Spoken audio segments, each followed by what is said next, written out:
What if I told you there's a car that's more of a rolling fortress than a vehicle? A mobile command center with secrets so classified, most of the Secret Service is kept in the dark.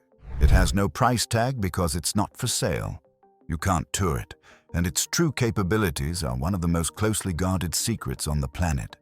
Today, we're going inside the world's most powerful car, the Beast, for an exclusive look at the shocking features that make it a nearly indestructible shield for the President of the United States. This isn't just a car. It's a statement of power, a marvel of engineering, and the single most protective vehicle ever built. To understand this beast of a machine, you first have to understand why it exists. Its story is one of escalating threats and the relentless pursuit of absolute security. The idea of a president needing a special car is actually pretty new.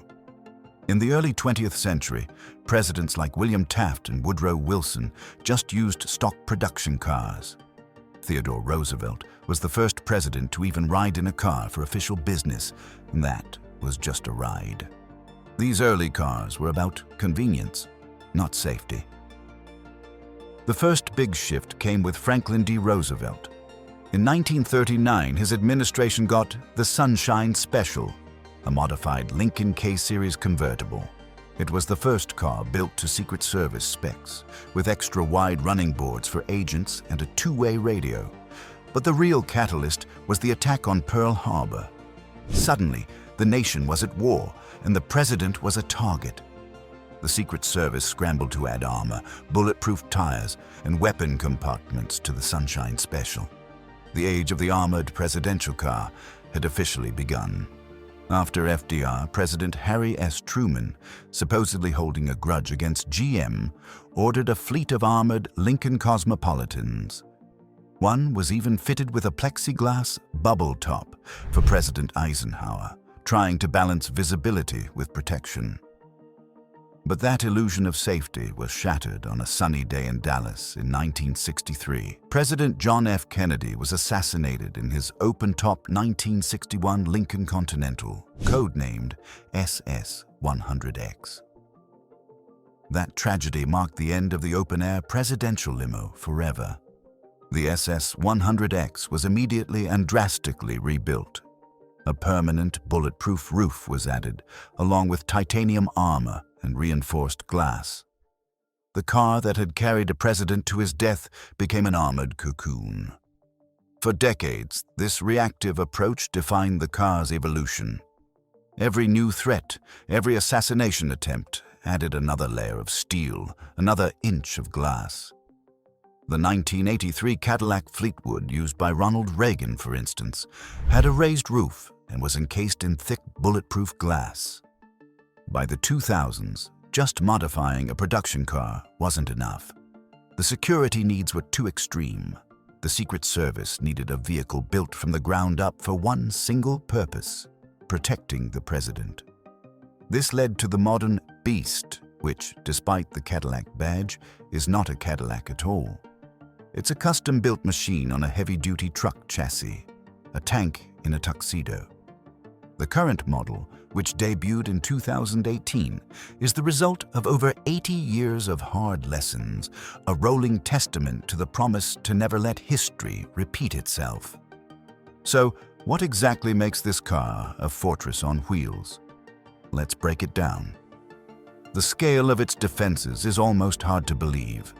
This isn't about stopping a few bullets, it's about surviving a coordinated, military-style ambush.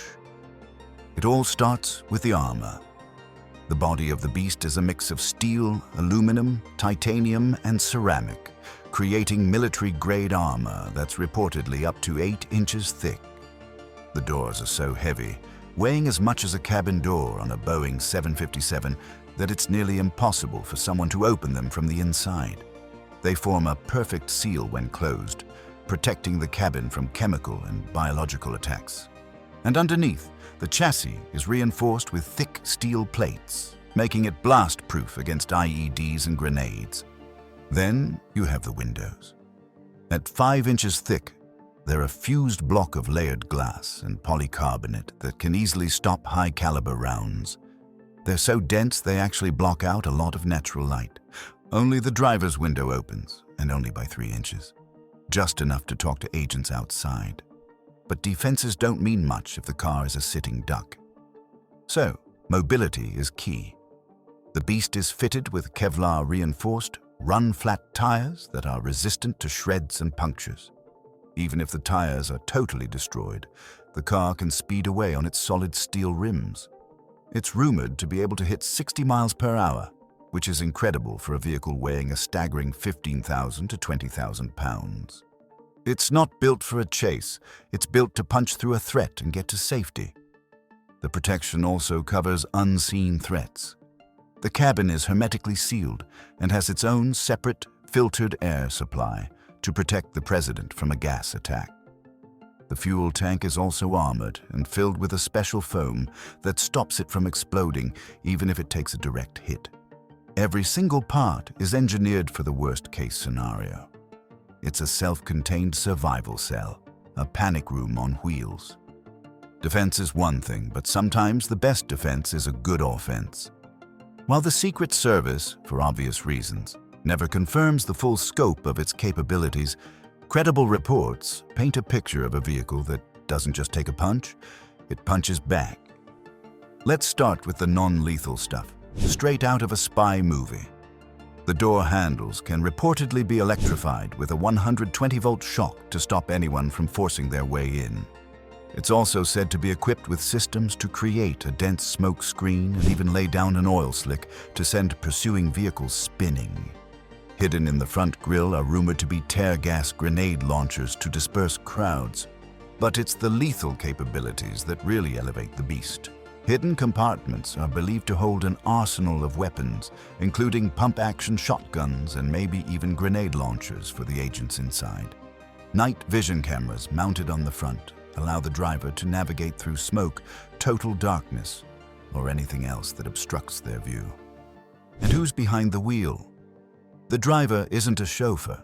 They're a highly trained Secret Service agent who has gone through intense training. On a special track, these agents master J-turns, high-speed cornering, and other evasive driving techniques. They're trained to handle a vehicle that weighs as much as a truck with the agility needed to escape an ambush. They are, in short, elite escape artists. This combination of features creates a vehicle that is anything but a passive target. It's an active player in its own defense. It can blind, disable, and repel attackers, all while shielding its occupants. It's a clear warning to any would-be assailant. This is not a target you can take on and win. The level of detail and engineering in the Beast is absolutely mind-boggling, and it's just one piece of the presidential security puzzle. If you find this world of classified technology and elite protection as fascinating as we do, make sure to subscribe and hit that notification bell. We've got more deep dives coming on everything from Air Force One to the secret bunkers of the White House. We've covered the armor, the weapons, and the escape plans. But what's it actually like inside the Beast? A bare-bones bunker or the lap of luxury? The answer is both. The interior is a masterclass in functional design, blending the luxury you'd expect in a presidential limo with the cold, hard needs of a mobile command center. The car can seat up to 7 people, though the layout can vary. The presidential cabin is decked out with fine leather, wood trim, and plush seats. The president's chair is a large, captain-style seat with a fold-out desk so they can work on the move. Even with those thick, light-blocking windows, the cabin is designed to feel professional and spacious. But this isn't just a luxury lounge. It's the nerve center for the most powerful person on Earth. The Beast is equipped with a state-of-the-art, encrypted satellite phone and communication system. This gives the president a direct, secure line to the vice president and the Pentagon. In theory, the president could access the nuclear launch codes and command the military from inside the sealed car. The soundproofing is so intense from the armor that microphones on the outside and speakers on the inside are needed just to hear what's going on in the outside world. Emergency preparedness is also a huge part of the interior. The Beast is a rolling medical facility. It's equipped with a full medical kit and, most famously, a refrigerator with a supply of blood matching the president's blood type for an emergency transfusion.